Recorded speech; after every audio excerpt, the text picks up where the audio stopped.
Chapter 18. We got to Gloria Dumps, and I told her I had 2 surprises for her, and I asked her which one did she want first, the small one or the big one.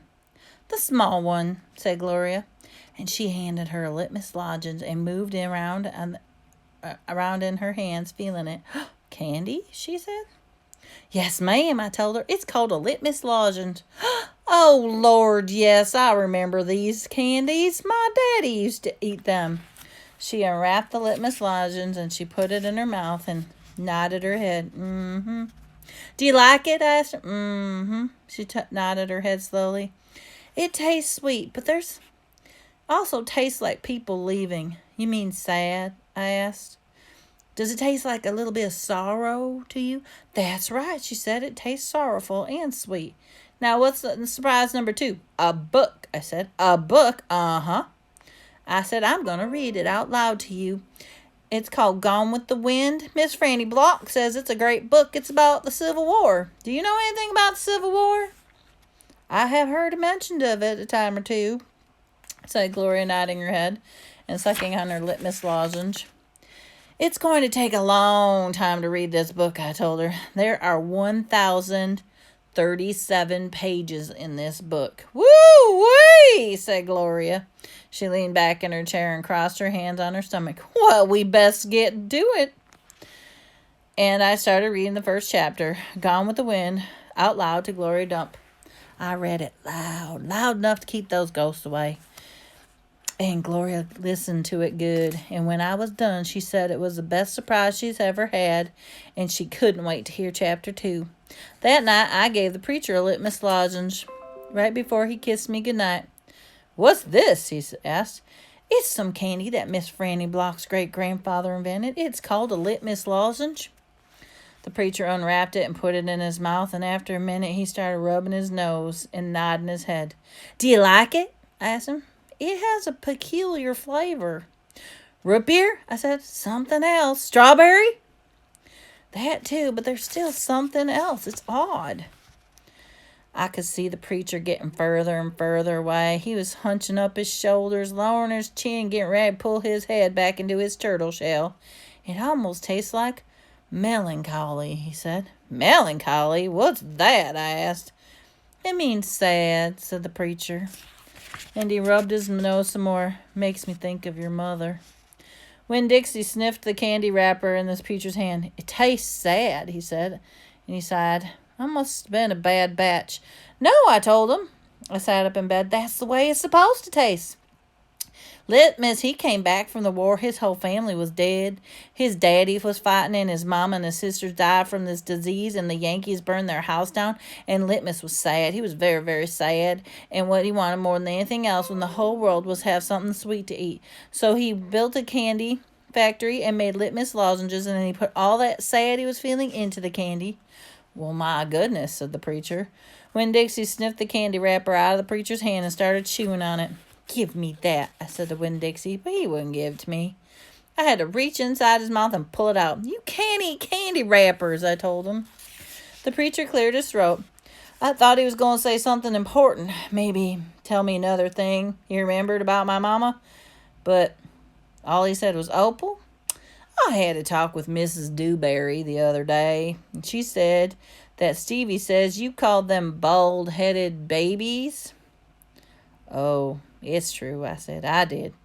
But he calls Gloria Dump a witch all the time, and he calls Otis retarded, and he's the one who said that his mama said I shouldn't spend all my time with old ladies. That's what he said.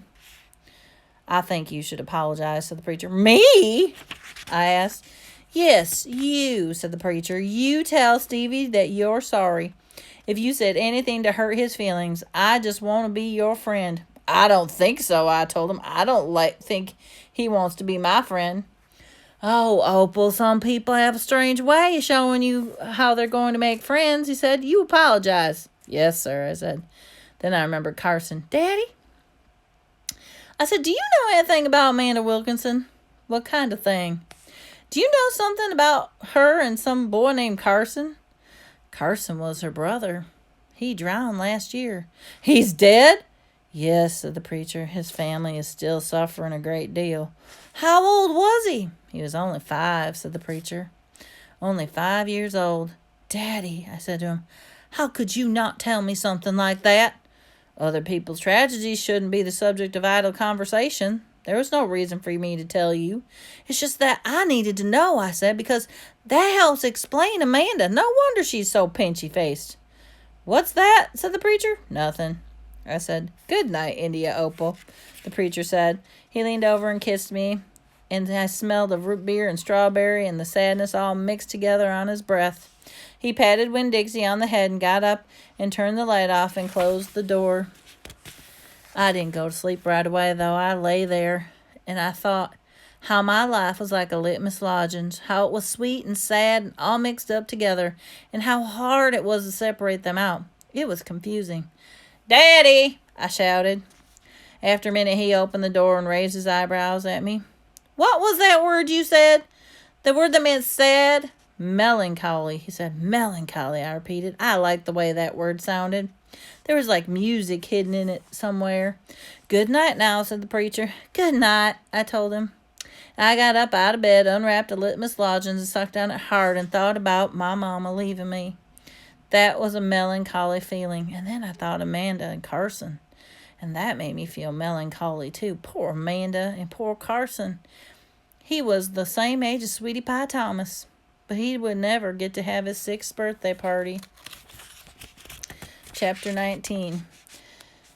In the morning, me and Winn-Dixie went down to the sweep the pet store, and I took a Litmus lozenge for Otis. Is it Halloween? Otis asked me when I handed him the candy. No. I said, why? Well, you're giving me candy. It's just a gift, I told him, for today. Oh, said Otis. And he unwrapped the Litmus lozenge and put it in his mouth, and after a minute, an extra or two tears started rolling down his face. Thank you, he said. Do you like it? I asked him. He nodded his head. It tastes good, but it also tastes like being in jail.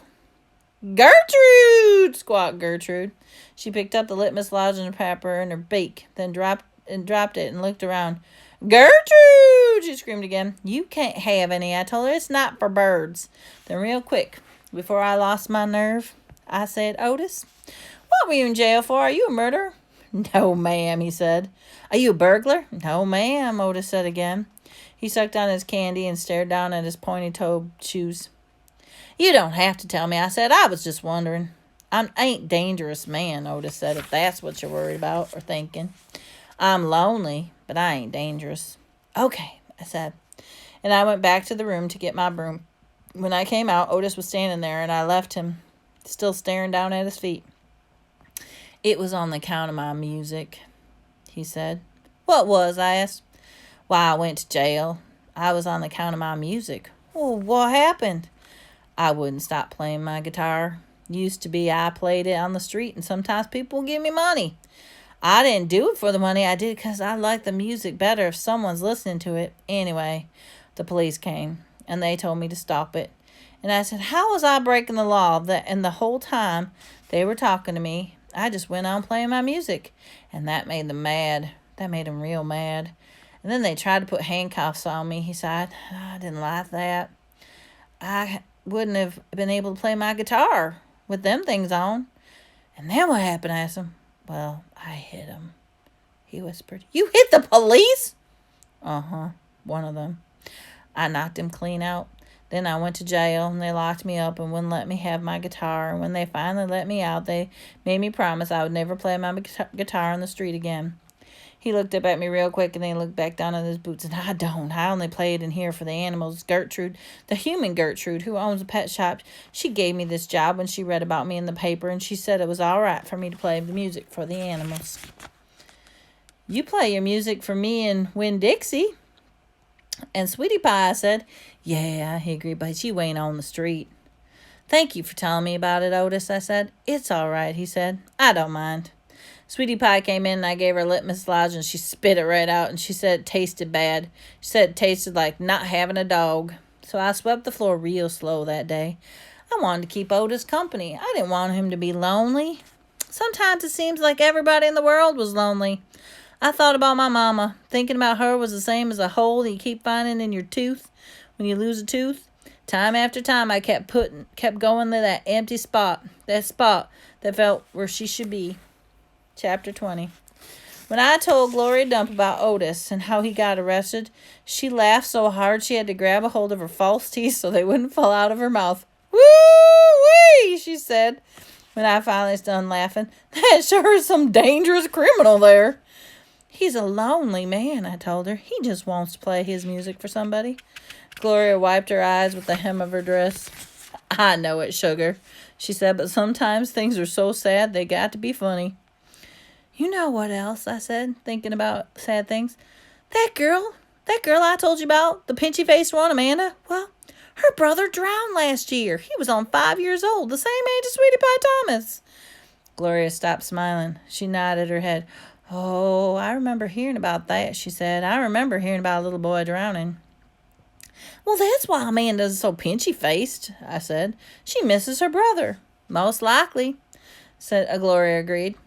Do you think everybody misses somebody like I miss my mama? Mm-hmm, said Gloria. She closed her eyes. I believe sometimes that the whole world has a big old aching heart. I couldn't stand thinking about sad things. Couldn't be helped anymore. So I said, do you want to hear more with Gone in the Wind? Well, yes, indeed, Gloria said. I have been looking forward to this all day. Let's see what Miss Scarlett's up to now. I opened the book, Gone with the Wind, and I started to read it, but the whole time I kept thinking about Otis and worrying about him, not being allowed to play his guitar for people. In the book, Scarlett was looking forward to going to a big barbecue, and they were going to have music and food, and that's how I got the idea. That's what we need to do, I said, and I slammed the book shut. When Dixie's head shot up from underneath Gloria's chair, and he looked at all around nervous like, huh? Said Gloria Dump. We need to have a party, I told her. We would have a party and invite Miss Franny Block and the preacher and Otis, and then Otis can play his guitar for everybody, and Sweetie Pie can come too. She listens to his music real good. We who? Asked Gloria. We, me and you. We can make some food and have a party right here in your yard. Huh, said Gloria Dump. We can make peanut butter sandwiches and cut them up in triangles, make them all look fancy. Lord, said Gloria Dump, I don't know if a whole world likes peanut butter as much as you, me, and this dog. Okay, I said, we can make some egg salad sandwiches. Adults like those. You know how to make egg salad? No, ma'am, I said. I don't have a mama around to teach me things like that. But I bet you know how, and I bet you could teach me, please. Maybe, said Gloria Dump. She put her hand on Winn-Dixie's head, and she smiled at me. I knew she was telling me yes. Thank you, I said, and I went over and hugged her, and I squeezed her hard. Winn-Dixie wagged his tail and tried to get between the two of us. He couldn't stand being left out of anything. It's going to be the best party ever, I told her. You got to make me one promise, though, Gloria said. All right, I told her. You have to invite the Dewberry boys. Dunlop and Stevie? Uh-huh. Ain't gonna be no party unless you invite them boys. I have to? Yes, said Gloria Dump. You promised me. Ugh. I promise, I said. I didn't like the idea, but I promised. And I started inviting people right away. I asked Preacher first. Daddy, I said. Opal, said the Preacher back. Daddy, me and Winn-Dixie and Gloria Dump are having a party. Well, said the Preacher, that's nice. You have a good time. Daddy, I said, I'm telling you because you're invited. Oh, said the Preacher. He rubbed his nose. I see. Can you come? I asked. He sighed. Well, I don't see why not. Miss Franny Block took to the idea right away. A party, she said, and clapped her hands together. Yes, ma'am, I told her. It will be the kind of barbecue at the 12 Oaks that Gone with the Wind. Only, it's going to not have as many people, and we're not going to serve barbecue. We're going to have egg salad sandwiches instead of barbecue. Well, that sounds lovely, said Miss Franny. Then she pointed to the back of the library and whispered, maybe you should invite Amanda, too. She probably won't want to come, I said.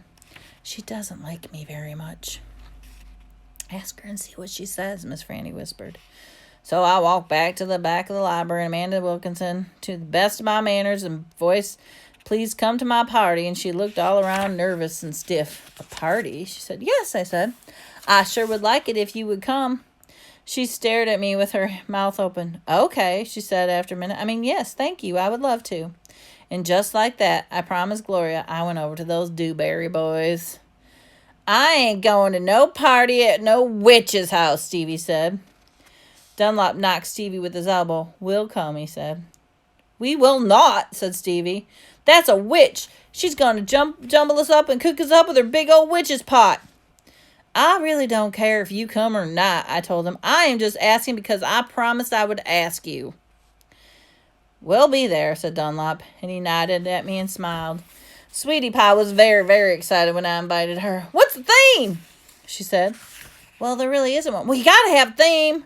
Think of a theme, she told me. And she stuck her knuckle back into her mouth and pulled it back out. It ain't no party without a theme. It's a dog coming, she asked. And I wrapped her arms around Winn-Dixie, and she squeezed him so hard that his eyes almost popped out of his head. Yes, I told her. Good, she said. You can make it a theme. It could be a dog party. I'll think about it, I told her. The last person I asked was Otis. I told him all about the party, and he was invited. He goes, no, thank you. Why not, I asked. I don't like parties, said Otis. Please, I begged, it won't be a party unless you come. I'll give you a whole free week of sweeping and arranging and dusting if you come to the party. That's what I'll do. A whole week for free? Otis said, looking up at me. Yes, sir, I told him. But I don't have to talk to people, right? No, sir, I said. You don't, but bring your guitar. Maybe you could play some music for us. Maybe, said Otis. And he looked down at his boots again real quick, trying to hide his smile. Thank you, I told him. Thank you for deciding to come.